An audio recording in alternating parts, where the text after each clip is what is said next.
This is step 1, 2011, question 5.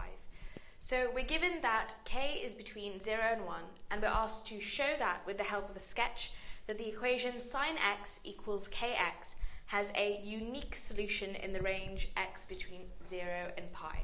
Now let's first draw the graph of sine x. So we've got sine x here, and we want to relate it to the graph of kx, where k is between 0 and 1. So a good thing to do is to look at k at the bounds 0 and 1. So k at 0 is the x-axis, and k at 1 we still need to figure out in relation to sine x. So a good thing to do with a graph like this is to see how the kx graph will travel from the origin compared to sine x. Will it go above sine x or below sine x? And the way we do this is by comparing the gradient. So have a go at working out the gradient of the sine x graph at the origin. Okay, so working out the gradient of the sine x graph at the origin, we get that the gradient is 1. So we can draw a tangent to the sine x graph at the origin, and that's y equals x. So drawing that in, we see that y equals x is tangent to sine x. And we know that k is less than 0 and 1, so it has a gradient less than 1. So the kx graph must go below the y equals x graph, so somewhere here where my pointer is going. And so if we draw that in, we can see that there is exactly one intersection here with the sine x graph. So we get only one intersection in the range 0 to pi. Note that first showing that the gradient of this graph is less than 1 gives us at least one intersection, and showing that there aren't more intersections is because that we've only got it between the range of 0 and pi. So for the second part of the question, we're told, let I equal the integral between 0 and pi of the modulus of sine x minus kx dx, where k is defined as before between 0 and 1. And we're asked to show that I equals pi squared sine alpha over 2 alpha minus 2 cos alpha minus alpha sine alpha, where alpha is the unique solution of sine x equal kx for x between 0 and pi. So first thing we should do is draw our diagram from before. So we've got sine x and kx here. We see that this has a unique intersection alpha between 0 and pi. And let's just look at the way that the graphs overlap here. So in the first region, between 0 and alpha, we have sine x greater than kx. And for the second region, we have kx greater than sine x. So the best thing to do with an integral that has a modulus sign is to split this integral into 2. So we've got our integral here, and we should split it into 2 regions. One where sine x is greater than kx, which is here, between 0 and alpha, and one where kx is greater than sine x, which is between alpha and pi. So why do we do this with a modulus? Because we can't integrate this explicitly. What we need to do is actually work out how this corresponds to the areas on the graph, and then calculate 2 integrals separately depending on what the sign of this modulus is. And so, having a look at each region separately, let's look at region 1. So in region 1, we'll call it I1. We've got the integral between 0 and alpha of sine x minus kx dx, because this is actually positive, so it's just the same thing. So evaluating that, it's this here between the graph of sine x and kx, and we get, evaluating it between 0 and alpha, minus cos alpha minus k squared alpha over 2 plus 1. And now have a go at doing this yourself for the second region. Okay, so for the second region, we will call the integral I2. I2 is the integral between alpha and pi of kx minus sine x, because note that now kx is greater than sine x, so this reverses, so that we can keep the integrand positive. And so evaluating this, and first noticing that it's the region between kx and sine x here, we get this kx squared over 2 plus cos x, evaluated between alpha and pi, and that comes out as k pi squared minus 1 minus k alpha squared over 2 minus cos alpha. And what we need to do is to evaluate the whole integral is to just add the blue region and the purple region together. So adding them together, so I1 plus I2, we we get k pi squared over 2 minus 2 cos alpha minus k alpha squared, noting that the 1's cancel, and the k alpha squared over 2, that should be a k alpha squared, so the k alpha squared there. And now we have our expression for I. But note that we've got k's here, but what we're asked for is an expression just in alpha. So how are we going to relate our k's to alpha to try and eliminate the k? Have a think yourself about how to relate k and alpha. Now, if you'll remember from the start of the question, alpha is the unique solution of sine x equals kx. So if we sub alpha for x in here, we should get a relation between k and alpha. So sine alpha equals k alpha, so that implies that k equals sine alpha over alpha. And if we just sub it in back here, we get the I equals pi squared sine alpha over 2 minus 2 cos alpha minus alpha sine alpha, which is exactly what is required of us in the question.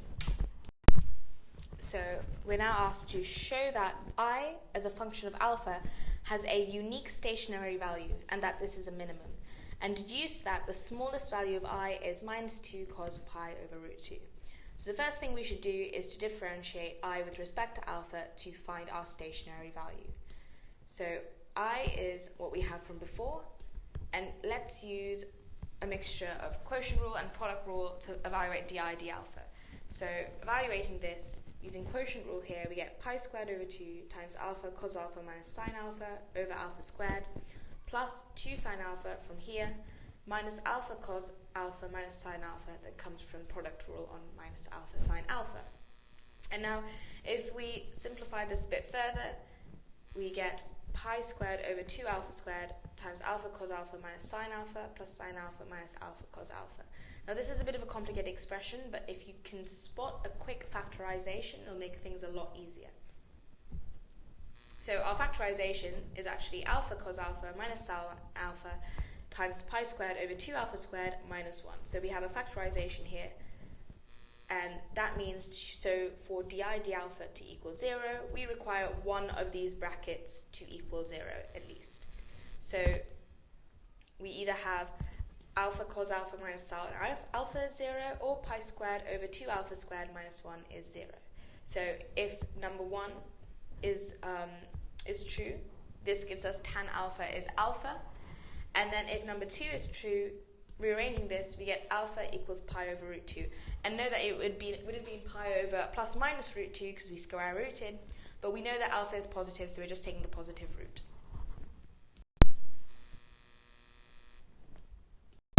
However, remember that we need to show that there is only one stationary value. So we need to eliminate one of these solutions. So let's start with looking at number 1. Tan alpha is alpha. So remember that we are trying to eliminate a solution. So we're trying to find a situation where this does not hold.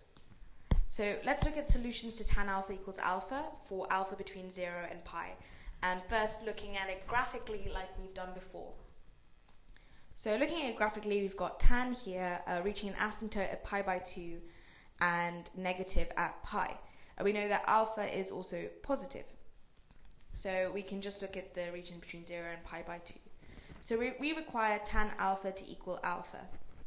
So this is the intersection of the graph tan alpha and the graph y equals alpha. So let's look at what we did before. What is the gradient of tan at the origin? Because we can see that tan is increasing between 0 and pi by 2. So if we work out the gradient at the origin, we can see what the minimum gradient it can be. So the derivative of tan is sec squared x, and if we plug in x is 0, or in this case alpha is 0, we get sec squared 0 is 1.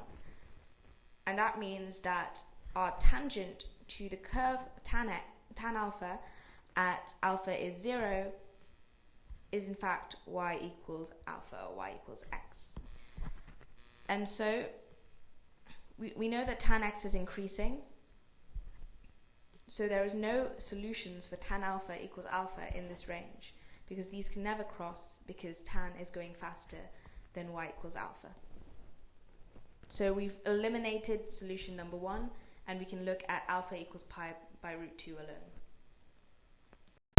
So we know that we have a stationary point at alpha equals pi by root 2, and this is I, and we need to show that this stationary point is a minimum. So we can do this in two ways. You can look at values either side of alpha, which is pi by root 2, or you could take the second derivative. So that's what I'm going to take, the second derivative, but feel free to try the other way. So di d alpha we've worked out before is this, and then I'm going to do product rule on both these brackets here. So differentiating again, I get alpha cos alpha minus sin alpha times the derivative of this bracket, which is minus pi squared over alpha cubed, and then the derivative of this bracket, which is minus alpha sin alpha plus cos alpha minus cos alpha times the second bracket here. And then simplifying, we get sin alpha minus alpha cos alpha times pi squared over alpha cubed plus alpha sin alpha times 1 minus pi squared over 2 alpha squared. So we know what our value for alpha is that we want to plug in to determine whether this is a minimum or not. So we let alpha equal pi by root 2. This is quite a complicated expression, but what we notice is that if we plug in alpha as pi by root 2 in here, we can see that a lot of things cancel. So pi squared over 2 alpha squared equals pi squared over 2 pi squared over 2, which is just 1. So we get 1 minus 1, which is 0. So this whole second part of the sum goes. So we just get d squared I d alpha squared equals sin alpha minus alpha cos alpha pi squared over alpha cubed, when alpha is pi by root 2. So now our aim is to determine whether this is positive or negative. We can tell that this is positive because alpha is positive and pi squared is positive, and we just want to look at the sin alpha minus alpha cos alpha bracket. So the first thing we need to look at is the fact we know that sine between 0 and pi is always positive, and alpha is between 0 and pi. So we want to look at the alpha cos alpha bit. So note that pi over root 2 is greater than pi over 2. And if we look at the graph for cos, we see that after pi over 2, cos dips below the x-axis and goes negative. So pi over root 2 yields a negative value of cos. So we can say that cos pi over root 2 is less than 0, and also we know that sin pi over root 2 is greater than 0 from before. So since this is negative and alpha is positive, this whole bit is negative. So we're taking away a negative number from a positive number, so this bracket becomes positive. And so we can say that d squared I d alpha squared, the second derivative, is greater than 0, and we've got a minimum point. And then finally, in this part of the question, we're asked to show that this minimum point is gives a value of I of minus 2 cos pi over root 2. So let's just sub in pi over root 2 into I. So subbing this in, we get the minimum value of I is pi squared over 2 times 1 over pi over root 2 times sine pi over root 2 minus 2 cos pi over root 2 minus pi over root 2 sine pi over root 2.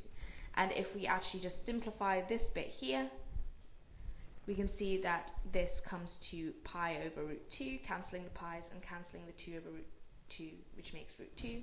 So we get pi over root 2 sine pi over root 2 minus 2 cos pi over root 2 minus pi over root 2 sine pi over root 2. These two cancel, and we're left with minus 2 cos pi over root 2 as asked for in the question. And that is the whole question done. And just a final note for this question, what were we trying to do this whole question? We were trying to find the minimum value of I, which is the shaded area. So what we were trying to do is trying to find the value of alpha, or the value of k, because k and alpha are linked, such that this shaded area, where the y equals kx cuts the y equals sin x, giving us areas between the graphs, is at its minimum.